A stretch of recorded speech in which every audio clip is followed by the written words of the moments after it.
جو پہلے ہو چکا سارا کچھ نبی کو اس کا بھی علم تھا, جو بعد میں ہوگا اس کا بھی علم تھا. تو غلط ہے بھائی یہ عقیدہ. جتنا اللہ نے بتا دیا اس کا نبی کو علم ہے. ہاں وہ اللہ نے ہم سے بہت زیادہ بتایا ہے.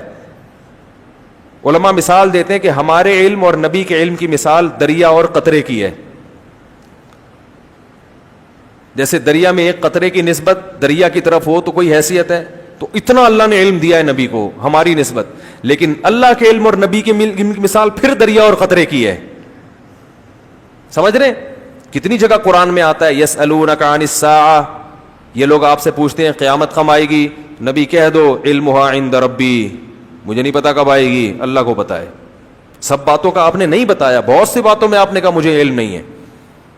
تو یہ عقیدہ کہ سب کچھ علم تھا, ساری چیزوں کا علم تھا, یہ شرک ہے, کفر ہے. یہ اللہ کی صفت علم ہے, نبی کو کیا کر رہے ہیں, شریک کر رہے ہیں. تو اپنے ایمان کو بچاؤ, توحید کے بغیر مغفرت کا امکان نہیں ہے. چاہے راتوں میں تہجد کے محراب بنا دو ماتھے کے اوپر, چاہے رو رو کے پاگل ہو جاؤ, اللہ نہیں مغفرت کرے گا. دو ٹوک الفاظ میں کہہ دیا اللہ نے.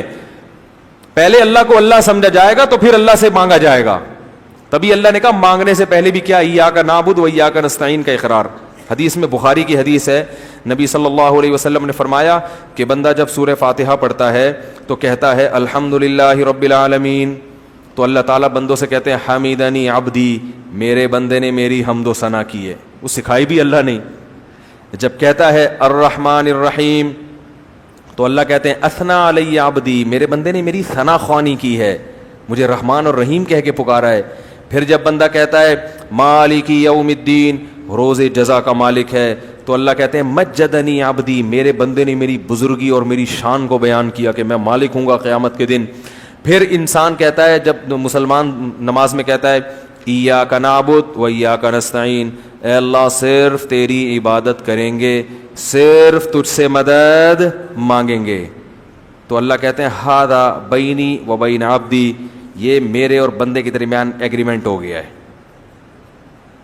یہ کیا ہو گیا ہے, اس نے وعدہ کر لیا ہے, اب اس وعدے کے بدلے میں اس کو کیا دوں گا, ولی عبدی ما سأل, اب یہ دعا مانگنے کے قابل ہوا ہے, اب جو مانگے گا دوں گا اس کو. اس ایگریمنٹ کے بغیر اللہ نہیں دے گا.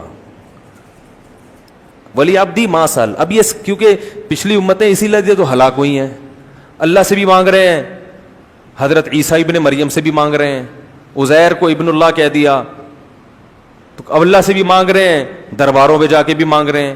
نوح علیہ السلام کی جو قوم تھی اللہ سے بھی مانگتی تھی, بتوں سے بھی جا کے مانگتی تھی, تو اللہ نے کہا یہ والا مجھے یہ انداز پسند نہیں ہے. تو پہلے ہم سے ایگریمنٹ کروا لیا. اور دیکھو نماز میں تلاوت ضروری ہے, جہاں سے چاہے پڑھو, لیکن ہر نماز میں اللہ نے پہلے کہا کہ یہ پڑھو گے تو پھر آگے پڑھنے کی اجازت دوں گا.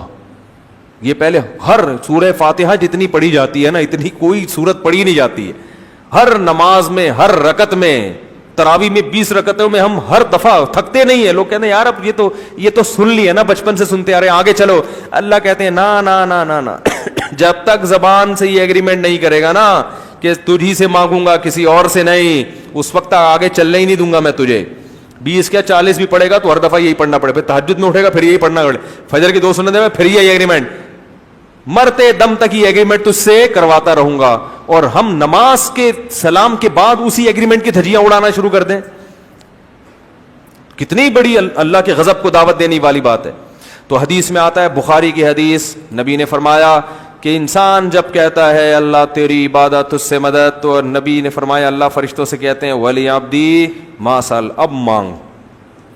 پھر اللہ کو پتا تھا کہ الٹی سیدھی چیزیں نہ مانگنا شروع کر دے نا, اتنا اہم موقع ہے, اللہ کی رحمت جوش میں ہے, ہمیں اختیار دے دیا جاتا تو ہم کہتے ہیں اللہ تھوڑی تنخواہ بڑھوا دے میری, اے اللہ ذرا ٹرائی کیا ہوا ہے, مان نہیں رہے ابا اس کے, منوا لے, اے اللہ یہ کر دے وہ کر دے, بحریہ ٹاؤن میں 3 پلاٹ دلا دے. یہ دنیا کے کھلونے مٹی کے, ان پہ ہم عاشق ہو جاتے. تو اس لیے اللہ نے کہا کہ اتنا بڑا ایگریمنٹ کیا, میرا دل اتنا خوش کیا, تو اب بڑی چیز مانگو. کیا اہدنا الصراط المستقیم, سیدھے راستے پہ چلا دے. سیدھے راستے پہ چل گئے تو بحریہ ٹاؤن میں پلاٹ نہ ملے تو بھی جنت, مل جائے تو بھی جنت, ہو جائے وہاں تو بھی جنت, نہیں ہو ہے بھائی, کنوارے ہی مر جاؤ تو بھی کیا ہے. بیماری میں چلے گئے تو بھی جنت صحت کے ساتھ, کیونکہ جانا تو ہے. بحریہ ٹاؤن کا مالک بھی جائے گا ایک دن, بیچارے کا جنازہ بھی اٹھے گا. لوگ آج بحریہ ٹاؤن میں 2-4 پلاٹ ہوں, ہر ایک کو پتا ہے میرے بھی ہیں, اور جس کے نہیں ہو تو وہ یہی غم میں کھا رہے ہیں, یار میرا ایک بھی نہیں ہے, اس کو یہی غم کھائے جا رہا ہے. تو اللہ کے بندو 10-15-20 سال کے بعد ختم. جن لوگوں کے پلاٹ ہیں نا ان میں سے کوئی بھی زندہ نہیں ہوگا. جو مالک ہے نا, اونر ہے, اسی کا جنازہ ہوگا. لوگ کندھا لے کے کندھا دیتے ہوئے جا رہے ہوں گے, کلمہ پڑھتے ہوئے جا رہے ہوں گے, اور زمین میں دفن کر کے مٹی پھینک کے آ جائیں گے, اور پھر وارثون میں جھگڑا شروع ہو جائے گا, یہ میرا ہے, یہ میرا ہے, یہ فلاں کا ہے, یہ اس کا ہے. لوگ آ کے پھر وہ وارث سمجھ رہے ہوں گے ہم جیسے ہمیشہ رہیں گے. پھر تھوڑے دنوں کے بعد انہی وارث میں سے ایک ایک اسی طرح پتلی گلی سے نکلنا شروع. آج اس کا پھر 100-200 سال کے بعد بھول جائیں گے اصل اونر کون تھا.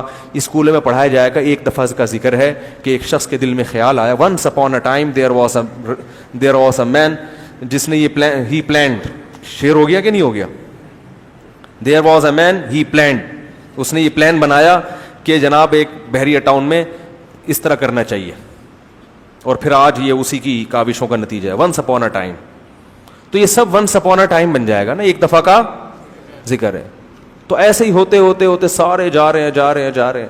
تو اس لیے اللہ نے کہا بھائی فوکس کس چیز کو کرو, اہدنا الصراط المستقیم, اے اللہ سیدھے راستے پہ چلا دے. جو انعام یافتہ لوگوں کا راستہ ہے, پیغمبروں کا راستہ, صدیقین, شہداء, صالحین کا راستہ, ان لوگوں کے راستے پر چلا. مائیکل جیکسن کے راستے پہ نہیں چلا, فنکاروں اداکاروں کے راستے پہ نہیں چلا. وہ لوگ جن کی زندگی پوری انٹرٹینمنٹ کے علاوہ کوئی مقصد ہی نہیں ہے ان کا, شراب, کباب, زنا, عیاشی, موسیقی, ان لوگوں کا نہیں, پیغمبروں والا راستہ چاہیے. تو اس لیے توحید کے معاملے میں اللہ بہت حساس ہے.